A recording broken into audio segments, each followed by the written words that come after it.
Women created a problem in Sabarimala. On behalf of those women, I apologize.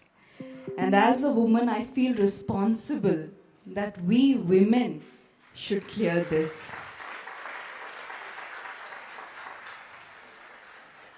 I undertook a study of the Shatchakra temples associated with Sabarimala, guided by Sri Arvind Subramaniam ji. I visited all the 5 temples except for Sabarimala. I meditated in each of those temples to understand how the Chaitanyam of the temple impacts the female body. Every temple has a direct impact on the human body. It has a direct impact on our health. As devotees, you don't need to know this. You already know it through your experience. When we stand in front of the deity and fold our hands, we experience that.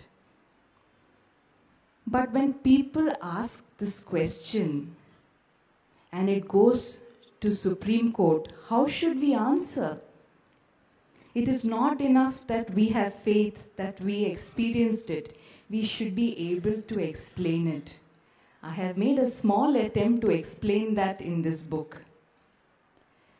I will keep it very short. I will tell in just 2 lines. No, 3 minutes, no problem. 30 minutes. Thank you, We are Jayanji. also like Veeramani Raju. It is going very soothing. Coincidentally, tomorrow I am doing a session for Supreme Court advocates working on Sabarimala case in Delhi. And I did not plan, but today to come here and get Bhagwan's blessings and all of your blessings is for me a very big green signal to go ahead and talk. So, thank you, Jayanji. Extremely grateful. What my study has revealed is that there are certain places which affect women's body differently. And Sabarimala is one of those places. If women in the menstrual age group enter Sabarimala, they will definitely have problems in the reproductive health. Their period will alter, they will have difficulty menstruating, and they could have severe menstrual disorders like PCOD and endometriosis. How and why I have explained in my book. There is one more temple in the Shatchakra temples where women in this age group are not allowed beyond a point, and that is the Aryan Cow temple. I went there, but women could go up to a certain point.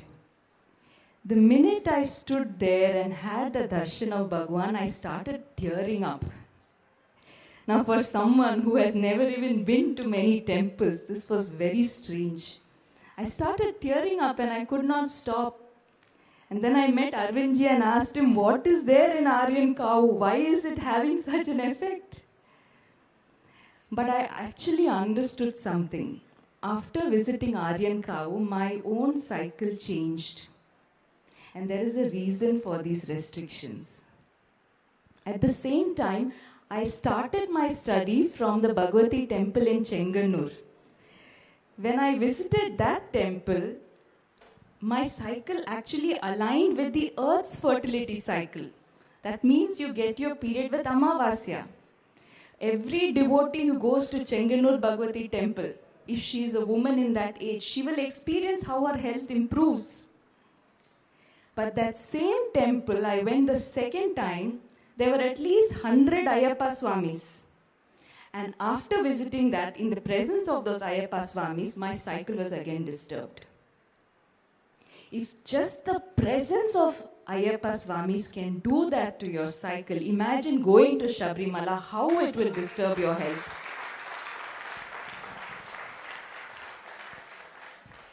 So, the restriction on women is actually protection of women's fundamental right to health.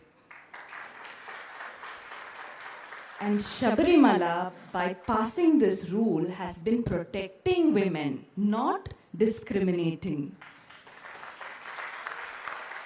We have to take so much pride in our traditional knowledge because it understood things so scientifically. Every temple will impact your health through the chakras. The nature of the Chaitanyam in a temple affects women differently and affects men differently. This is not discrimination. This is the beauty of the way we are created. Thank you. I will give just one last example. When I was researching Sabarimala, I wanted to see anywhere else in the world, are there similar restrictions? I found two examples. Mount Athos in Greece and Mount Umin in Japan. Both these places are at an altitude of 5,000 feet and women are not allowed. Women of any age are not allowed. In fact, even female animals are not allowed. And there are many studies, not by Indians, by Americans, Europeans, there are many studies which prove that altitude impacts female fertility. And on the way to Sabarimala, Arvindji just educated me, there is Karimala, which is around 5,000 feet. So now you know why the 41-day yatra cannot be done by women. Everything, every tradition has a science to it. And we hope to present this to the court in the language of science. And let us see, maybe with all your blessings, this perspective will go through. Thank you so much. Thank you.